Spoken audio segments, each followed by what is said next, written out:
Hey, what's going on, everybody? Justin here from 8 to 10.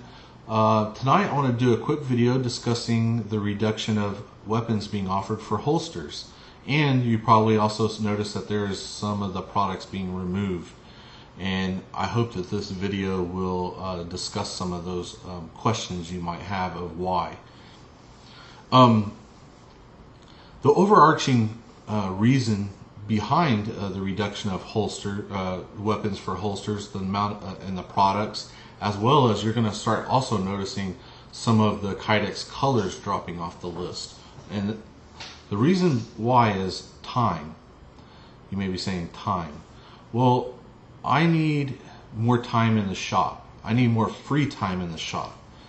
And the only way I've weighed this out, I've done some deep thinking over this for the last 2.5, 3 weeks. I need more time in the shop that's free time for me to prototype. I have a lot of cool stuff in the works that I cannot get out, I cannot make them, and I cannot prototype them because I am constantly making holsters for all the 100 and some odd different gun options that I was offering. And I think that's great that I can offer that many weapons, holsters.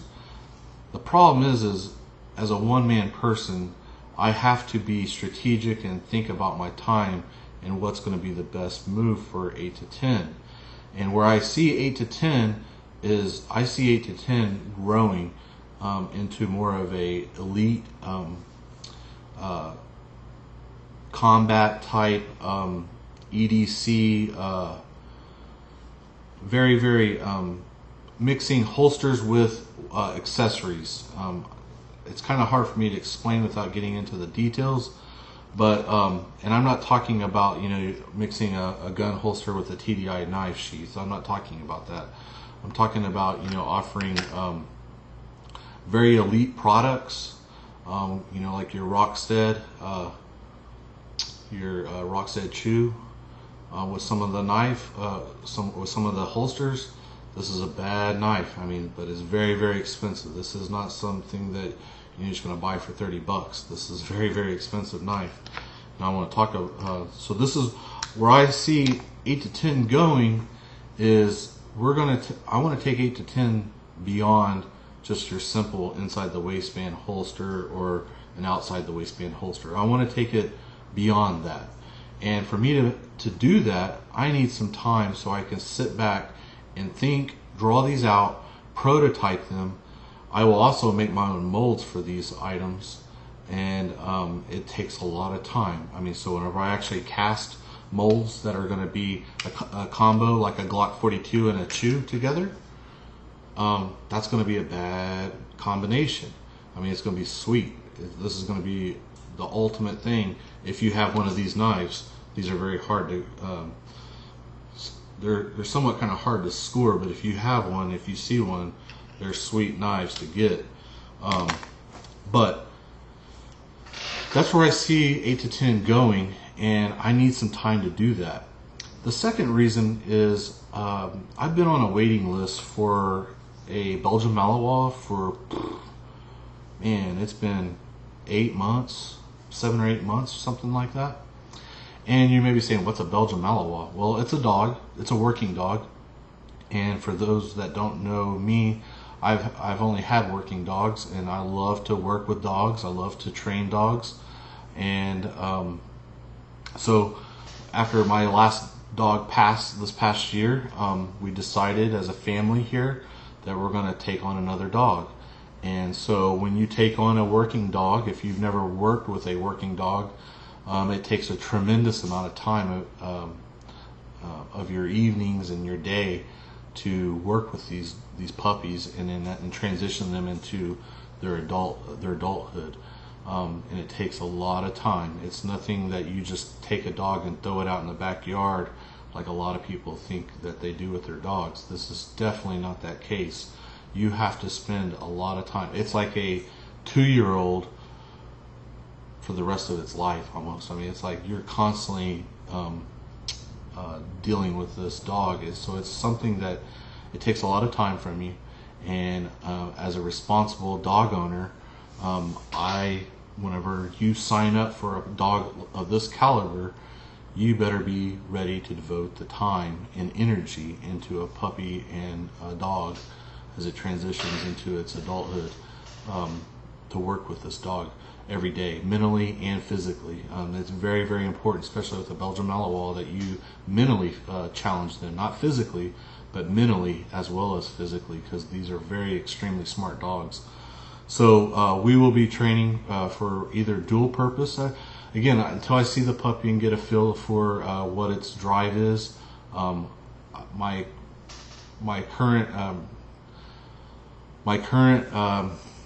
goal is to maybe get some dual purpose out of it, protection as well as maybe some scent detection and tracking. I like to do the tracking with the dogs. That's pretty fun. It's pretty fun to watch the dogs work with their nose and their scent. I really enjoy watching that, but also the bite work as well, the protection.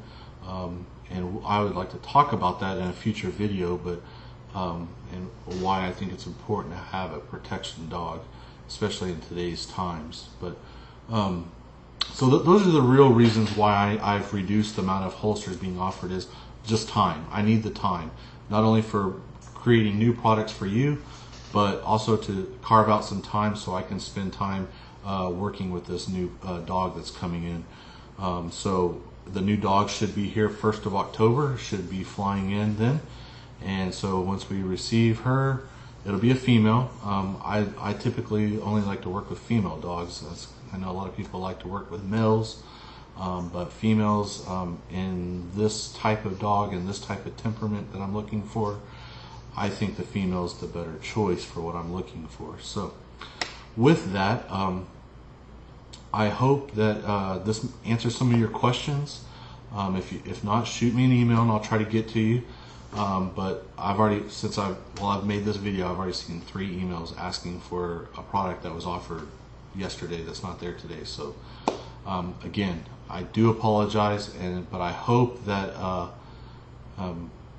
I think you're going to be satisfied with the products that's going to be coming in the future, as you see some more products being offered to the list rather than just the simple inside the waistband. We're going to take it beyond that, but I need some practice, some patience with that. So, and if you've been following me for the last 3 years, you know what I'm kind of capable of whenever I have some time to think of things. I was one of the very first ones. From my understanding, unless someone can prove me wrong, I was the first one who came out with multi-layered kydex on an outside the waistband holster. I was probably the only one that I know of that had made those and sold them. And that took a lot of time, because those were handmade, hand scrolls on the scroll saw. So when I have time to think of things, cool products emerge. So I need to get back in that mindset, and let's take 8 to 10 in that direction where we can come up with some really cool stuff. That way we can kind of be different, because right now there's a lot of people making the same products, and I think that's great, but I know 8 to 10 can be better, and so that's where we're going. So hold on, it's going to be a ride, and bear with me as we get there, but I think the end products are going to be awesome. There's going to be some things that I'm telling you, some products that nobody else is offering that I know of, and it's going to be exciting. So thanks again. I appreciate your time. Thanks for supporting 8 to 10, and hopefully this answers some of those questions.